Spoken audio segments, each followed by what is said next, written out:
What's going on? It's Keenan Briggs, sports consultant and mentor. Today's conversation is about coaching and the cues you use to help guide your athletes. The cues you use are very important, and many times we as coaches get frustrated. We have an emotion when we feel like the kids aren't listening. Right? So how do we get the kids to listen? How do we create an environment that's fun? And how do we get what we have in our mind for teaching to the athletes in the fastest, most effective way?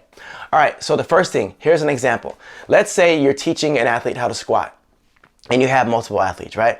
You're teaching an athlete how to squat and the athlete you're showing literally like you just explained everything in detail and the athlete is doing it incorrectly. Maybe their form, when it comes to their back, is off, they're on their toes, they're swinging their back, all these things.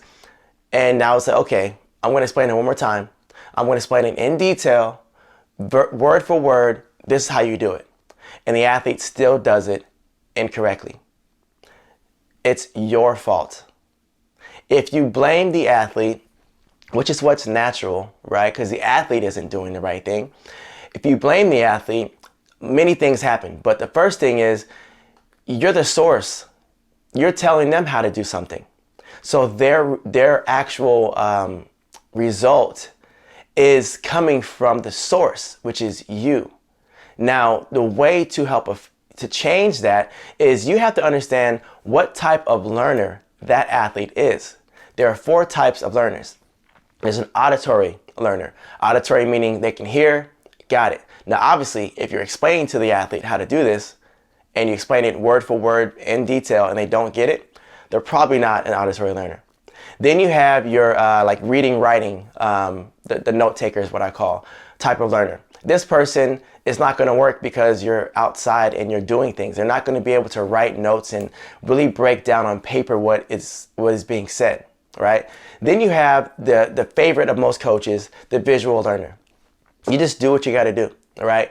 Even if you physically as a coach can't do whatever you're instructing, somebody on the team knows how to do it. And now as that athlete showcases what needs to be done, the visual learner will pick that up immediately, move on next drill, all right? Then you have your kinesthetic learners. These are the learners that need to feel what you're talking about. They need to feel the movements, right? And this is the type of learner that I am.